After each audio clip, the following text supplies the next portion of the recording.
What's up, guys? I got a heads up match here. It's a smaller stakes, $15 heads up match. A little background on this guy. I played this guy many times before. He's very straightforward. That's the blue tag on him here means. He's very straightforward. He doesn't multi-barrel, from what I can tell. He doesn't 3-bet light, etc. He's just really tight and straightforward. I have seen him playing other multiple tables at once. That would explain his straightforwardness. Yeah, that's about it. Just want to talk about my reads there on him. We do have some information on him already. Oh, and sorry about the lag. My computer was lagging. As you can see, I missed the first hand there because of lag.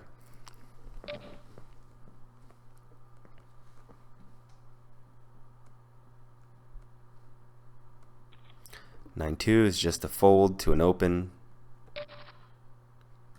Ace-10 off, obviously an open.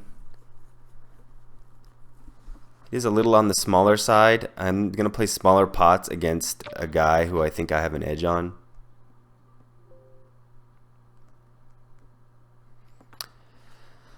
So, right off the bat, we have an interesting, why did I not c-bet?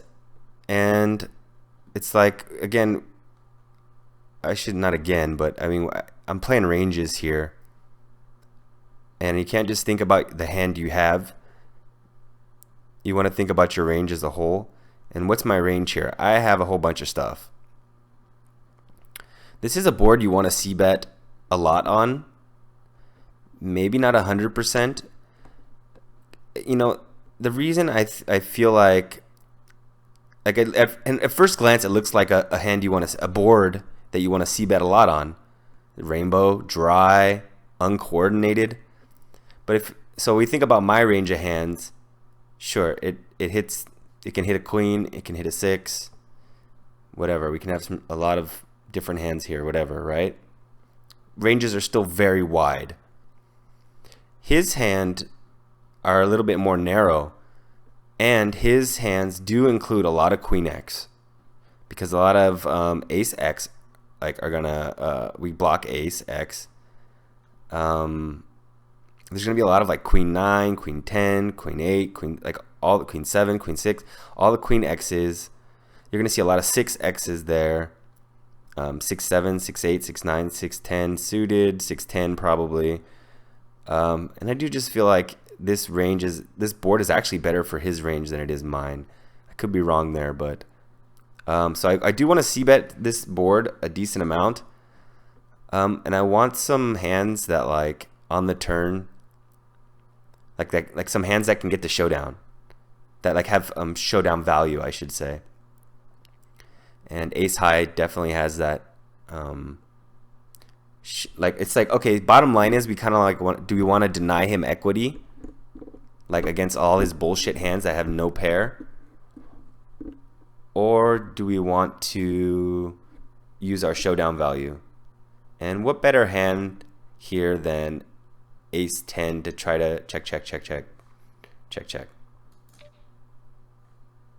Definitely don't mind a c-bet here either, though.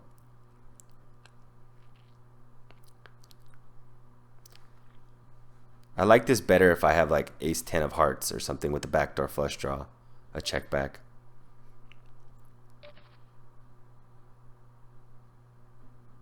Standard open here. Okay, another interesting situation. Do you want to turn your hand into a bluff and bet? Or it's it's a bluff / deny equity type of hand? Semi-bluff. I guess. I mean, it's not really a bluff, because what better hands are you getting to fold? So you're just denying him equity by bluffing here, or by betting here. See, I'm not a pro. I'm thinking about this right now, with you guys. You know, I'm just looking at this objectively and trying to think what the best play is here. I like my play of checking back. In game and in hindsight, I do like checking back better here than betting, especially when I have the backdoor flush draw with the deuce 5 of diamonds. There's going to be more good turns. Now, if I don't have the diamonds, I kind of like denying equity a little better because there's just going to be so many bad turn cards. But with a lot of diamonds being good turn cards, that's like 20% more good turn cards that we can call turns with. Not to mention still try to get to showdown with a pair. So I think checking back is better than denying equity. And it's not a value. I mean, you could value bet this too because you're going to get called by a lot of hearts. You know, straight draws like 7, 10, you know, whatever, 4, 7 hearts. You're going to get called by a lot of draws. Problem is, you're also going to get raised by a lot of draws, and a lot of the draws that he could have overcards and a ton of equity versus you. So it's not a great value bet. You're like you're value betting with 50% equity or whatever, you know. So definitely like checking back with this, especially with the diamonds. Definitely like checking back better. Not a great turn at all. He checks quickly, which is great. This player is very straightforward. I think if he had any semblance of a hand here, he would consider his options here. But he's probably just on another table or something. Now, do we bet when he checks to us? Same situation as a flop. You can bet, and it's like you're going to get value. You're betting as value bet, but a lot of the hands he's going to call you with have like 50% equity, a ton of equity versus you. Maybe not 50%, but a ton of equity versus you. Could be a lot of tough spots in the river. I still like just getting to showdown better. Against, maybe he'll try to just get down there. He's likely to have king and ace high, which is going to just check down as well, and you can win with a pair of fives. Do check. Great river. And what size do we want to go with? So against this guy, and just lately in general, I've just been going with just standard as possible. And it's like, it's hard to fucking make mistakes when you just go standard, standard, standard all the time. So standard sizing, about 3/4 on the river.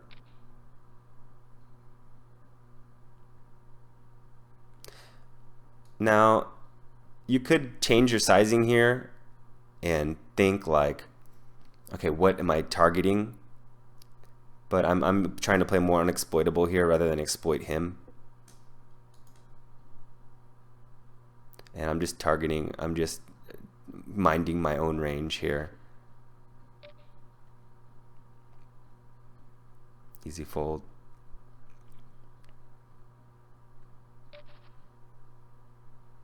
Easy open.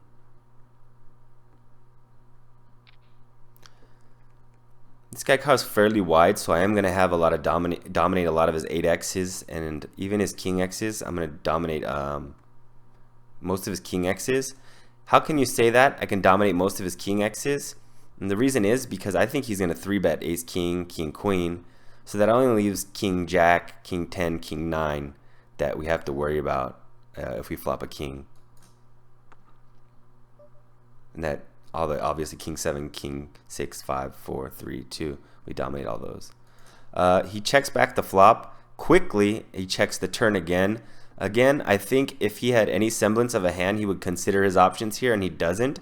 He's giving away a lot with timing and this guy. So easy bet here. We're going to get value from a lot of draws, and now those draws are not as like those draws probably have less overcards than the last hand we talked about, because a lot of those draws are going to be 7x. So if he happens to want to call with 7x, great, we're getting a ton of value. If he wants to call with jack x, we're getting value, but he's got a lot of equity. But overall, when you weigh his equity with his whole range of hands that he's calling this bet with, we're making money with this bet when he calls. Not to mention he could have like an 8x that we have him out kicked. But I think most likely we're just protecting our equity against what's probably a piece of cheese here, based on his timing and etc. other factors. So we bet. Also, 10's a great turn, by the way. Less likely he has a 10.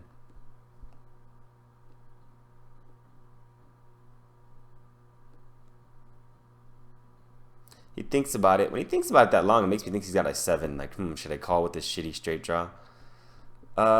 Queen X here.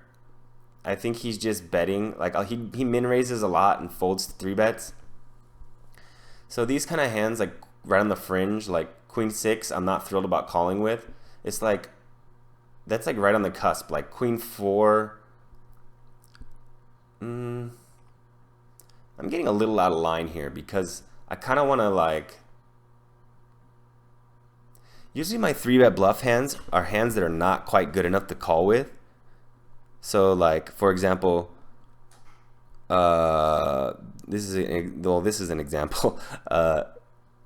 Not quite good enough to call with. This is why I'm getting out of line, because I would call with Queen 5, Queen 4, Queen 3, Queen Deuce probably. So maybe I should just be 3-betting only Queen Deuce. Maybe I don't want to call Queen Deuce, so I'll not quite call Queen Deuce, but call Queen 3. So therefore we could turn Queen Deuce into a 3-bet.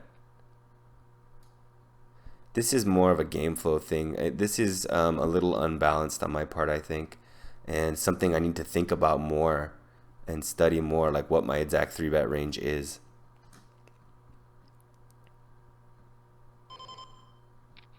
I don't think it's bad by any means. It's just I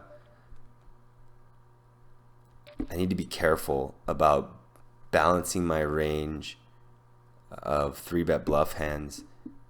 Because if I'm 3-betting Queen 6, am I 3-betting? What am I doing with Queen 5? Am I 3-betting that too? Queen 4, Queen 3, Queen Deuce? Am I 3-betting all those? That's a lot of 3-bets. That's too much bluffing.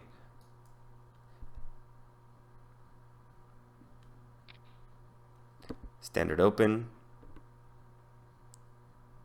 I might fold 10 Deuce here and 10-3 and open 10-4 plus. Great flop, obviously. This guy's so straightforward, I just don't want him to fold. I'm hoping he hits something on the turn.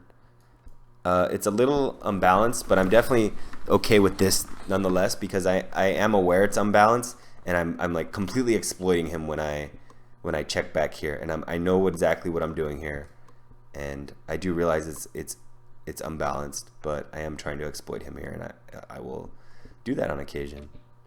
And he does bet. So now what's my option here? Do I just call or do I raise? Well, I'm going to go ahead and raise because it's very likely a straightforward player just hit a king here or picked up a big draw like hearts. So if I raise, he's going to call with the hearts. Boom, get in value. Maybe he has jack queen.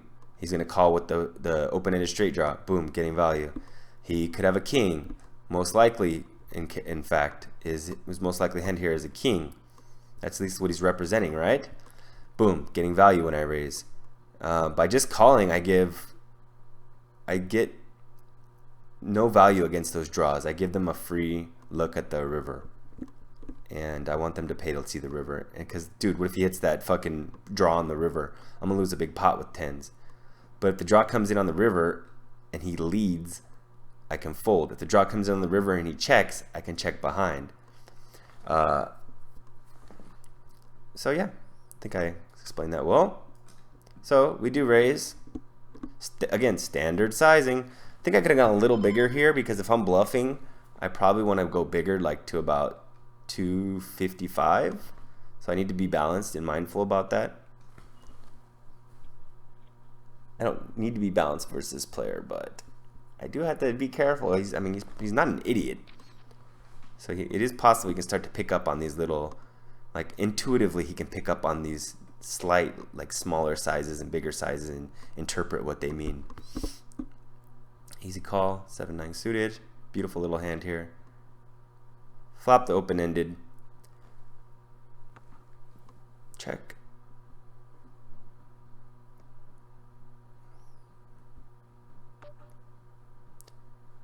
Okay, so he checks back, and I think if he had a king, he would bet.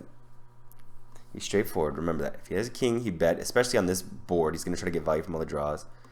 He could check like a king deuce or something, you know, a weak king. I think if he had a 10, he would bet because it's vulnerable and it's likely the best hand. So he needs to kind of protect his hand if he has a 10. If he has an 8, it's probably along with some kind of 8-9, 8 jack, 8 queen. And if I'm him with those hands, I'm probably checking it back because there's a lot of good turns. But I think he's betting them. like 8-9, 8-jack, 8-queen. I think he's betting him. And so he didn't bet the flop. So I think he would have bet all of his pair hands. I just said that. I think he would have bet all of his pair hands. I think his draws, he probably would have bet those too. So when he didn't bet, I'm going to go ahead and stab here. Not to mention we've got to open in a straight draw. So it's a pretty easy bet. Like, I can't imagine what he's going to call there with other than also a draw. So if it's got a gut shot, we just probably got him to fold. You know, we can get him to fold a gut shot. Therefore bluffing. And not to mention all the ace X hands we're folding out and just denying him equity against other bullshit hands. This looks like a 3-bet hand. Do I call it? I can call. I can 3-bet. I call. Against this player, I like a call. Against a stronger player, I like a 3-bet. Bigger pots against stronger players. Against a straightforward play like this, I can play smaller pots. Realize my equity more often against a straightforward player. I remember this hand pretty well. Okay, so the flop came 3, T-raised pre-flop, the flop came 3-tone, he didn't bet. So he could have a monster here, but monsters are rare, right? He could have an ace, but he probably would have bet it. So when he doesn't bet, I'm thinking, okay, there's a good chance I have the best hand. He could easily have a heart that he's trying to, you know, catch a flush with. So my thinking is, I was like, I want to take my time with this hand and make him think like, I don't want to play fast. I want him to think like I'm considering what to do with a heart or considering what to do with some kind of made hand. So I played it really slow. I really don't want him to bet here. Like, I don't want him to bet like a fucking 5 of hearts or something like that. Perhaps I could bet, but yeah, I mean, I could bet too, but I think the straightforward play against the straightforward player, he's just making my life so easy. Check, check, check, check, check, check. We win. I hope I show. I want to see what he had. Oh, I didn't check. Oh, I do check. He had just a piece of cheese.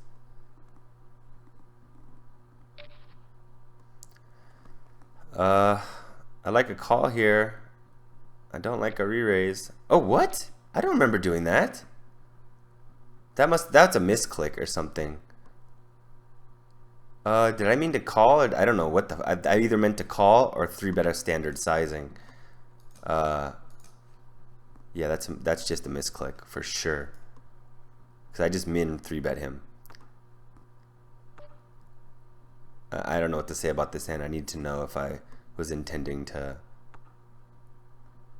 And I definitely didn't even notice that in the hand that I bet too small here.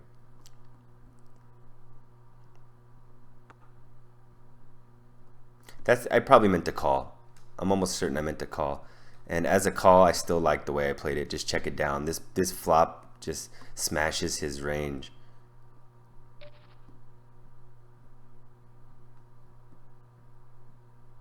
Easy open.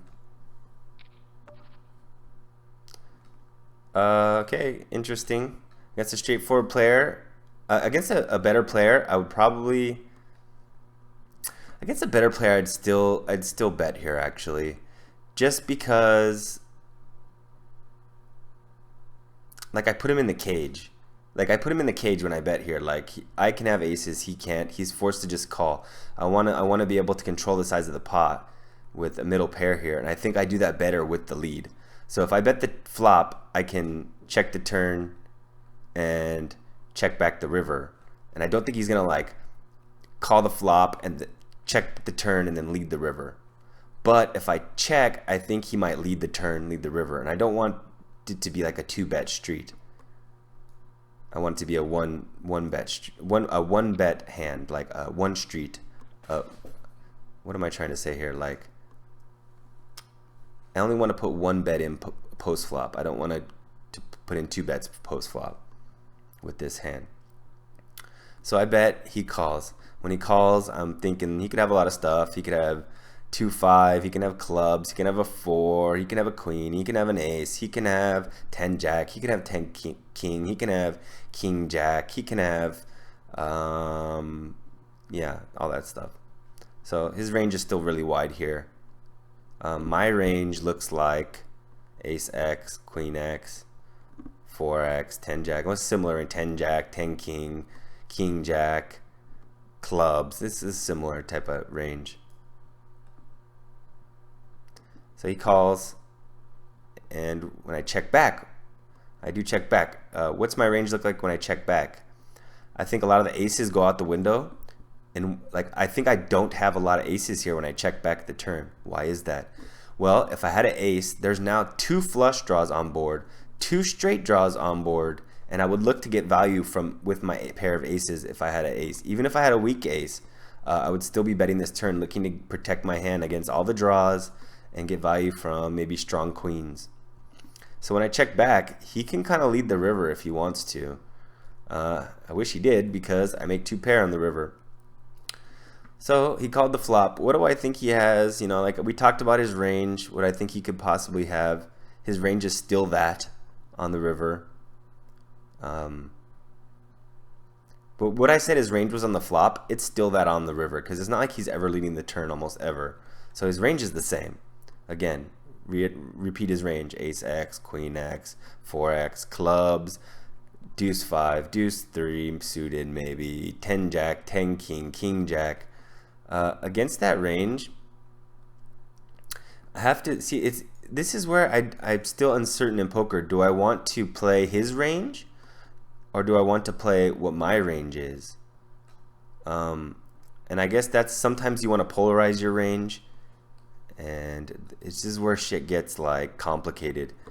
And I think if to play it safe, I think the safest thing to do is to play your range and just be unexploitable.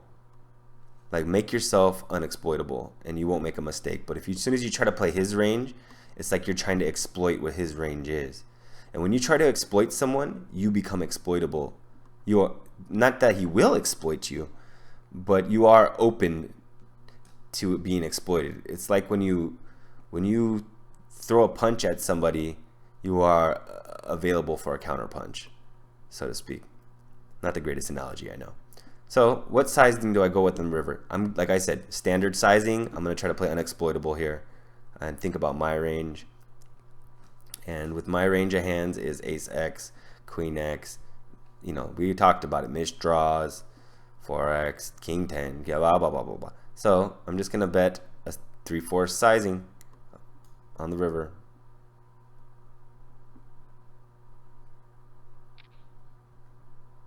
And I do remember thinking like a little bit exploitatively, actually. I remember thinking if he has a club draw, he's not calling anyway. If he has a heart draw, he's not calling anyway. If he has a straight draw, he's not calling anyway. So I'm basically trying to get value from ace x and queen x. Well, I have a queen, so I'm really trying to target ace x here. So I could go even bigger and try to get value from ace x, because what else is going to call me? So I can actually go bigger here. But like I said, I'm trying to be unexploitable. So we go with the standard sizing.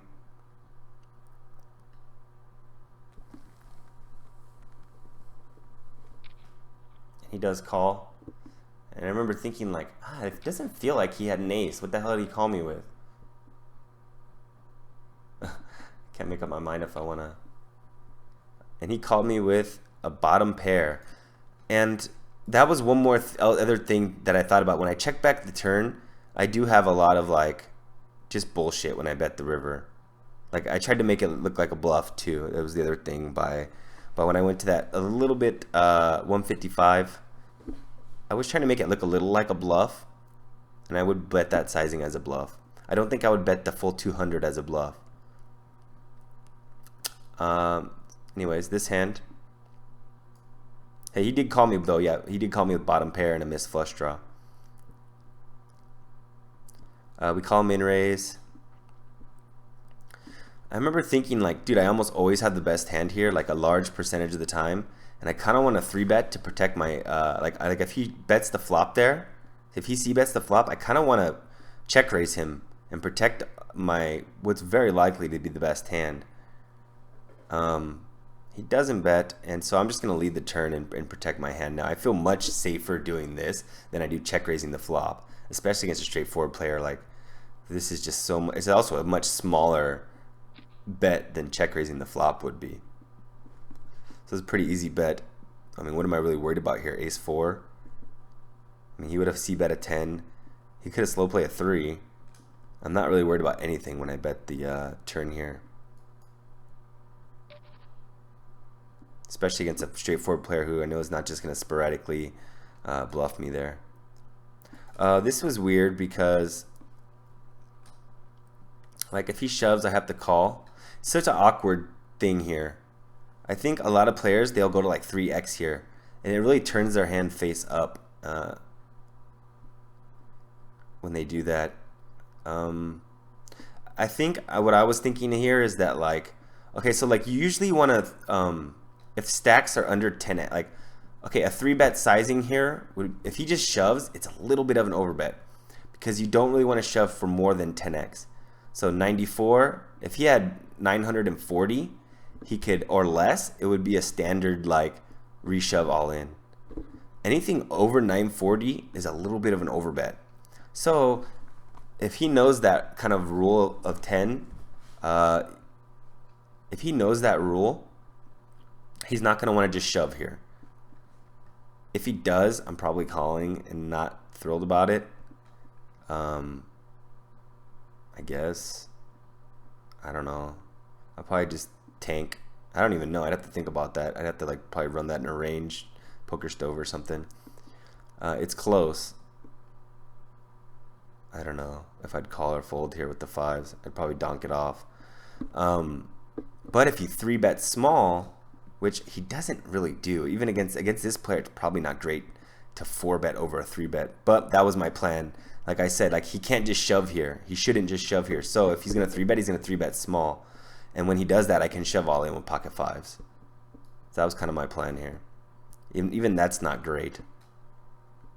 It's a really awkward situation because of the player type I'm against.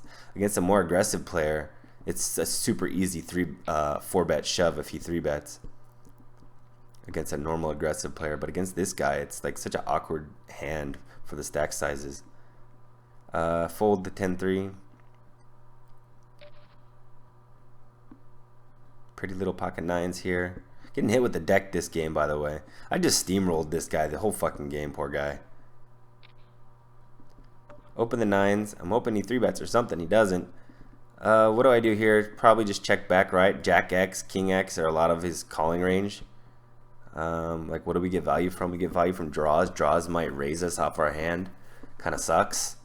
Trying to want to get to showdown with here. I can call a turn bet and make a decision on the river. On river bets, probably folding on the river. But I can call a turn bet. At least one more bet. I can call a turn bet, or I can call a river bet. Obviously a good turn. Standard bet sizing. Just standard, about 2/3. Actually, I would have liked to have seen myself go bigger on this wet board. There's so many straight draws and so many, and well, not so many flush draws, but there's a flush draw out there. So many straight draws. However, I do think when he checks the turn, he doesn't have anything. So I'm fine. This is a little exploitative sizing here. If I had bet larger, like if I bet 3/4, that would be my unexploitable bet sizing. When I'm going this small, I know that he doesn't have much, and I'm trying to exploit and get calls from like a 6 or a 9 or weak draws or a jack maybe.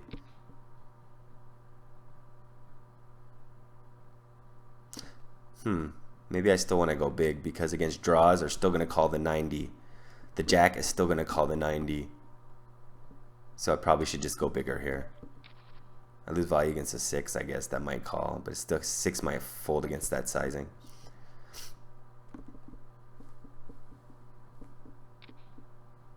Okay, so I'm switching to a min raise now. Why am I doing that? Remember that rule of 10? Look at 90 in the pot. So now he can shove all in for just about 10x the size of the pot, and it's going to be a profitable shove for him.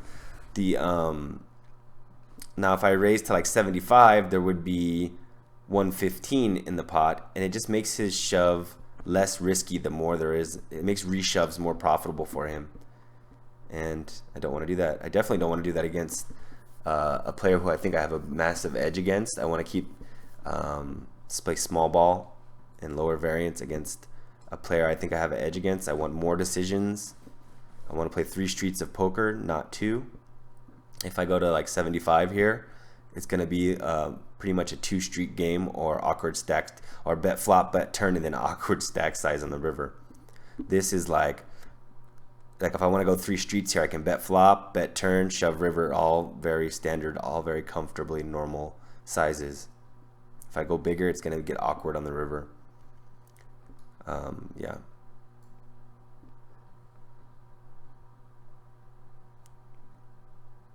This guy just never 3-bets me, not even once, man. So 10-10 deuce. I mean, I'm not. I don't love c-betting here, but I'm just gonna c-bet this 100% of the time. But I don't think it's like super profitable or anything.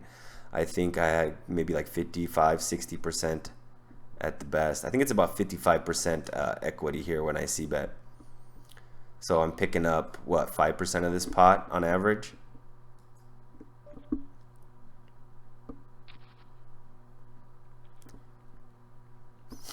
So I'm getting really good at playing these, not really good, but I'm getting much better. I was pretty shitty at this before, but I'm getting much better at playing these stack sizes. So like 3-5, like if I just call, like I do want to limp a lot. Do I want to get into all? I'm not going to get into all, like what I'm limping, what I'm raising, what I'm limp calling, what I'm limp folding, what I'm raise folding, what I'm raise calling. I'm not going to get into all that. Not in this video anyway.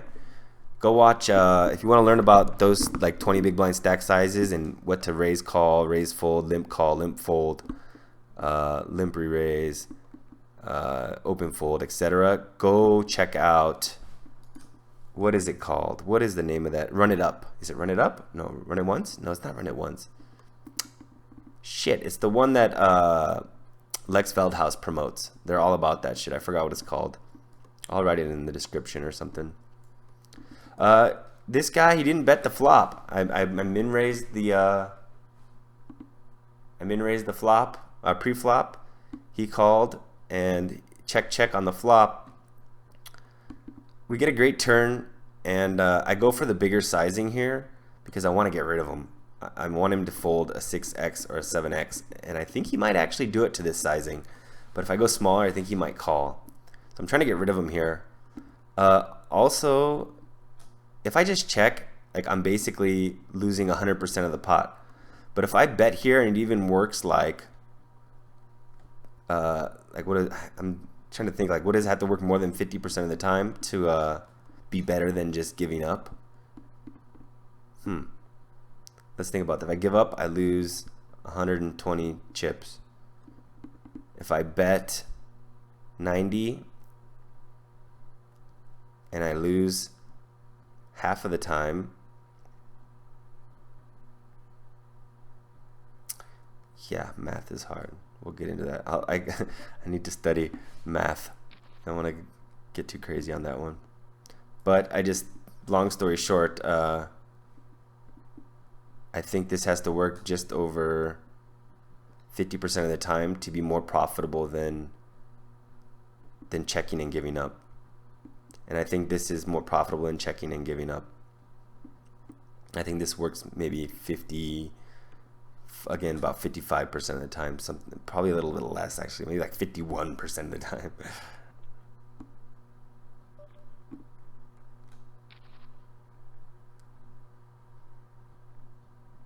And if you look at the, just, I win every pot against this guy, this poor guy.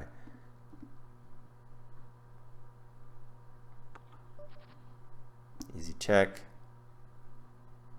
This is similar to where, I think I remember this, I wanted to just think about it and really try to get to showdown with this hand. When that queen comes, I think I was definitely taking my time though. I really want to get to showdown here. I want him to think I have a decision to make with some kind of decent pair. And he does let me get to showdown. The fuck did he have? King high? Okay, so this is what I was talking about earlier. What hands do you raise, call, raise, fold, blah, blah, blah, limp, call, limp, fold. This one is jack high is like the 3 sucks. Like it doesn't have much post flop playability. So I'm kind of like using my jack as like a blocker to kind of just get him to fold. It's almost like when you, it's almost like like similar to like a 4-bet pot or something. When you want to, like when you want a 4-bet bluff, it's kind of similar to the hands you want a 4-bet bluff with. Are the same type of hands, are similar type of hands you want to open then fold to a re-raise with on these stack sizes. Like not much good can happen by limping in there and then stabbing. It's gonna be real hard to win the pot without the initiative, especially. Call and open, standard call, great flop. Consider leading. Definitely can consider leading, especially against a player that checks back a lot. You can definitely consider leading here. But I think this flop hits his range well enough to where, like, especially, okay, like, especially that, like, we don't block the jack. He can have a jack here, and when he bets, like, we don't block the jack, so it's more likely that he can have a jack. So when he bets, we can check raise. He doesn't bet, and thank God we get a good turn. What sizing do I want to go with here? Pretty wet, so we're going to go big. This is just normal standard sizing here. I can go a little bigger, in fact.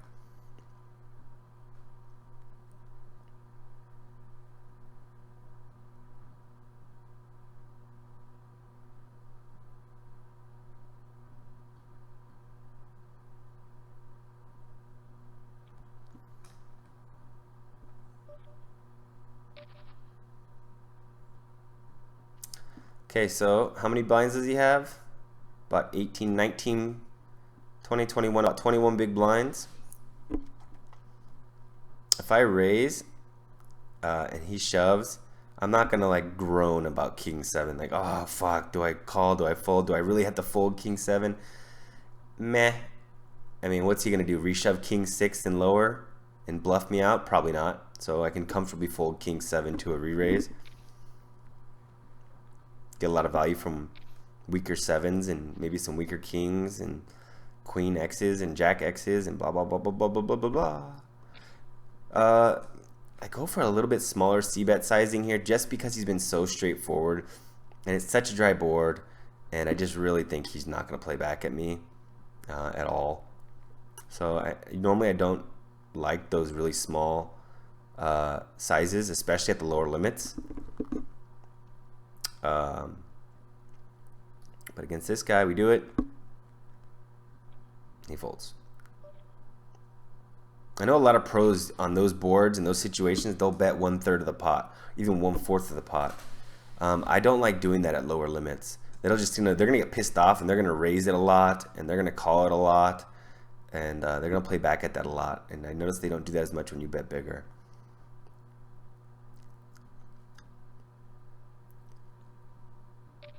So I probably should have thought about this for a second, but I'm just never folding this on these stack sizes. So snap call, chop it up.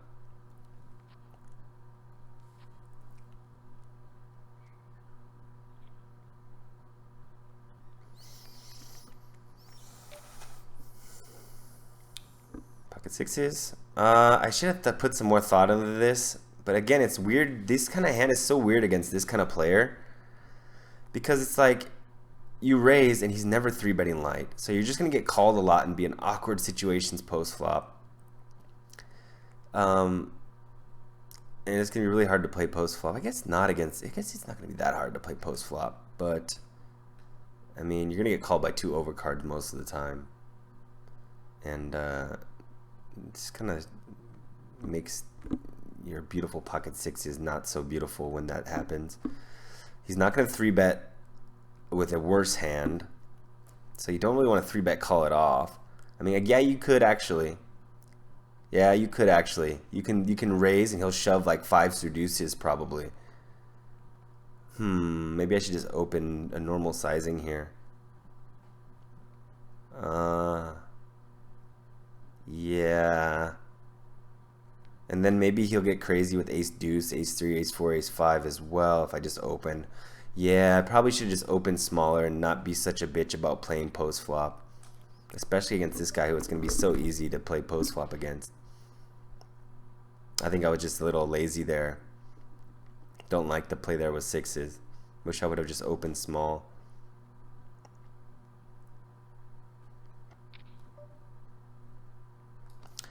You could raise here. You can shove all in here.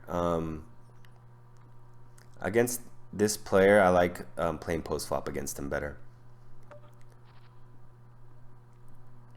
We do have the king of hearts here. Bottom pair, king of hearts. This board does hit his limping range quite well.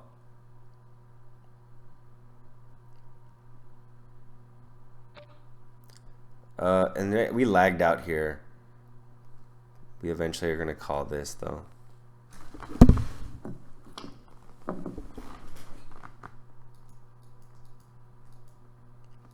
So we call it. Check, check, turn. And I'm just trying to get the showdown here. I was hoping for like some kind of heart on the turn or 7 or king. Or just get the showdown. Oh, I don't remember winning that. I guess we won it. We do get the showdown. I would like to know what he had there. That's definitely a barrel spot for him. He could have easily bet the river there. Like we have so many missed draws that he can just bet the river and take it down very often. Especially when we don't show any strength. So I take a note, doesn't barrel. Flop top pair here. Did we limp? Yes, we. Oh, did we limp? Yes, we limped. And then flop top pair. Very vulnerable hand. And so I'm just like if I bet big here, I do realize it's a little like turning my hand face up and a little unbalanced. But I really want to take that 80 down. I don't want him to get that 80. If he gets that 80 out there by like calling and then, you know, almost every card on the turn is going to be a scare card.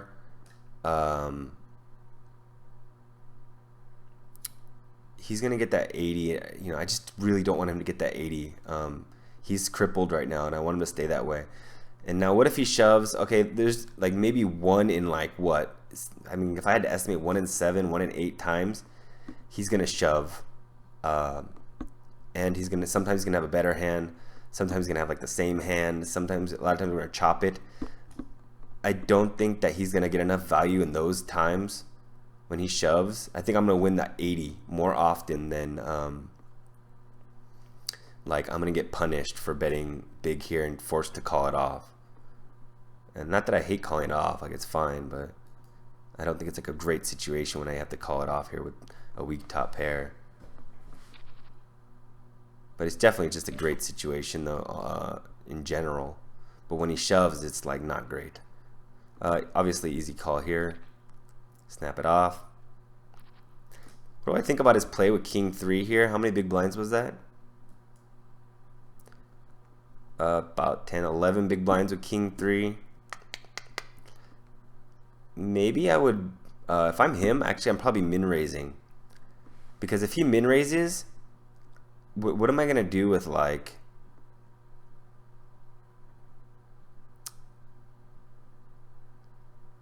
Like if he min raises and has to fold, it doesn't suck so bad. Like it's not like he's getting bluffed out of the hand by like weaker kings. Or maybe, I mean, sometimes he's going to get bluffed by like queen 10, queen jack, queen 9. Maybe some jack 9, jack 10. Might shove over that. I don't think so. Probably just calling. So he's not getting bluffed off king 3 very often when he min raises and then folds. And he's not like getting blown off a lot of equity if like I have some other ace 5 or something. It's just like, but when he shoves, yeah, shove's fine too. I don't know, I gotta check Nash. King 3 for 11 bigs is probably fine. Probably right there.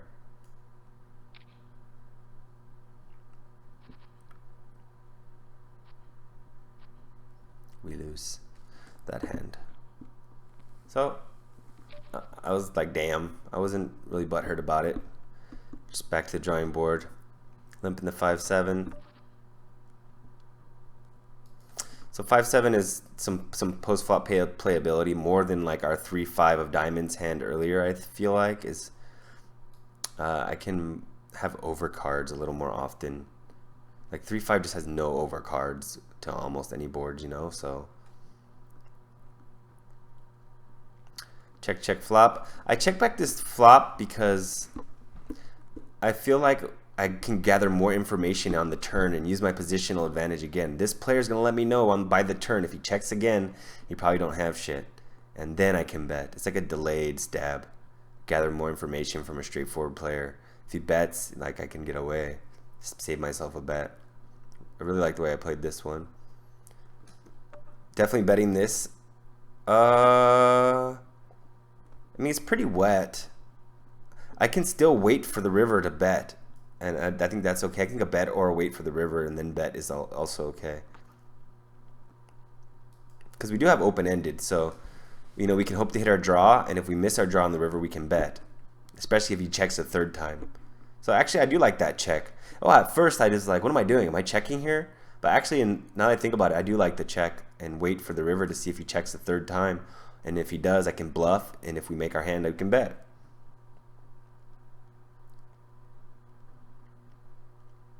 And we do make our hand. And I'm just gonna standard size, unexploitable. I would bluff this sizing as well. And he folds. A lot of interesting hands in this video because we're making hands here.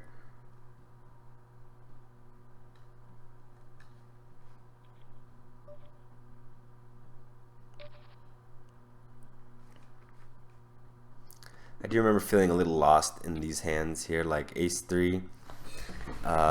Against normal players, I like a limp shove here. Against this guy, it's not like he's isolating light. So if I limp and then shove, it's probably like suicide. So maybe I just want to min raise and then fold. It's probably better. Protect my, you know, just try to steal the blinds there or get some value against weaker hands. Play post flop. He does call this flop, and I'm just done with the hand when this straightforward player calls this flop. It's too likely he has an 8. We have showdown value. If he's got like 6-7 or something, we have showdown value. I do remember he called quick on the flop, so I wasn't thinking he had like a 6-9 or a 7-9 or a 4-6. So we're looking at an 8. We're looking at a 5. We're looking at a 6-7. And that's about it. And against those hands, yeah, we're just giving up. Maybe a frustrated snap with a king high or an ace high. But we're totally giving up here.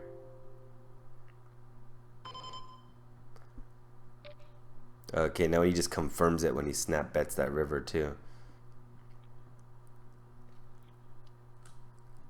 He finally won a pot.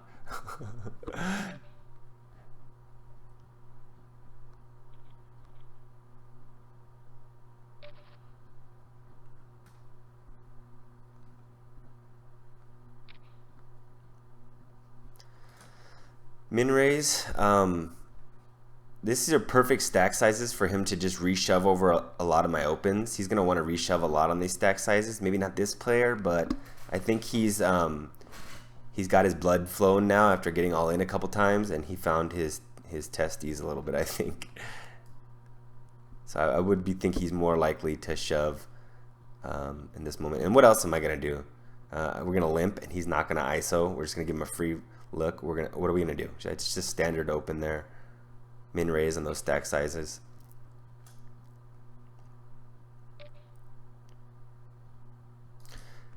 I think this is a pretty standard call. Even against this player, is like if he played like straightforward pre-flop and aggressive post, that's the only situation where I might fold this. Like if he was tight pre but aggressive post, then I'd probably just fold this. And I'm glad we didn't. So I almost never lead, so what do I want to do here? Do I want to shove? Do I want to raise small? Do I want to call? Very interesting. And it's very tricky in the moment because you don't want to take forever. Like if you take forever on this hand, it might give away that you actually like, it's gonna give away that it's gonna take stone cold bluffs out of the question pretty much, and you always want that to be a possibility. So I think if we shove, we represent a lot of like 10x and maybe like pairs with flush draws, like a 7 with a flush draw or something. And I don't think it looks like we do have this if we shove. If we raise small, it looks pretty fucking strong. It looks like 10x's, it looks like 2 pairs, it looks like flushes, it looks like pairs of flushes. It looks pretty fucking strong. He bet 60 into 160. It's a pretty small bet. I think if we bet if we re-raise a little bit on the smaller side, I think it's more likely that we have bluffs. But I also think he re-raises less. Like if we re-raise small, I think he's gonna call with even his really strong hands. And I'd rather have him just get those in on the flop before another spade comes. So if we re-raise big, I think it's a bit more polarizing. And he's gonna either like fold or go all in more rather than just call. He will call sometimes too, obviously. I'm not sure what's best here. Really complicated. I'm not good enough to help you out in this situation. You can help me maybe. So we re-raise about a standard sizing. Let's think about what stacks would look like if he just calls. He goes 60. We go 240. 240, 460 in the pot. So if he just calls here, it'll be about a pot-sized shove on the river and on the turn. So that's good. Not an awkward turn shove. If a spade falls on the turn, we're just gonna check and still not get away from our hand. And he just gets it all in. Like I think he's just feeling like fuck. This poor guy. What do I do with him? If I'm him with ace king there, I'm not betting that flop. It's too easily I have something. And I don't want to get blown off my equity there if I'm him. Like he should not be getting it all in here, I don't think. Unless he can get the last bet in, and even then like I said, like yeah, he got the last bet in, but we were like I said, don't we look pretty strong? So even you can get the last bet in, it's kind of suicidal to do it against a strong looking hand. And that's it, folks. He just fucking steamrolled that guy as usual. Alright, I hope you guys enjoyed the video. Let me know what you think. Bye.